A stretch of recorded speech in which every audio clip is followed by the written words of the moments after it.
Mother India has an stigma of abuse of children, and this abuse can be seen in many manifestations.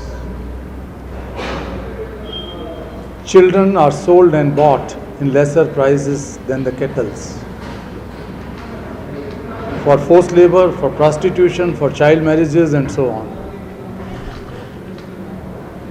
They are trapped into mines, they are working as bonded laborers at the cost of their childhood, their freedom, their education and their future. And unfortunately, their number is in millions. We have definitely achieved remarkable success in education sector and higher education as well. But it's an irony that millions of our children are unable to go to school, they don't have access to education.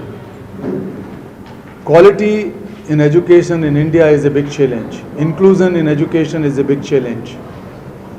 Equitability in education is a big challenge. Lifelong learning is a big challenge also. And these are the commitments which India and the entire world has made in the Sustainable Development Goals. So it is our collective responsibility as Indian citizens to ensure that no child is left out, no child is left behind. We cannot make a new India. We don't have, or no one can has that moral authority. If one single child is in slavery, then we are not fully liberated. If one single child is in danger anywhere on the earth, I would say the world is not yet fully safe, fully protected. World is in danger. So there are certain things which I have been asking for. This government at the center has made a great leap in making and changing some laws, and one of the laws was on child labor that ensures that no child shall be allowed to work or no employer would be allowed to engage a child up to the age of 14. It would be a criminal offense. Up to the age of 14 years, children would not be employed in any occupation. And up to the age of 18, children would not be employed in hazardous occupations. But despite this, as I said, millions of children are still working.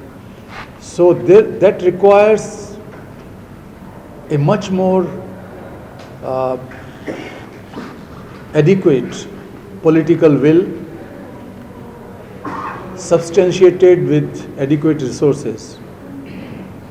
We are so proud being an Indian that we are the most ancient country, but we are the youngest country in the world, or one of the youngest countries in the world, with 40% of our population is below the age of 18.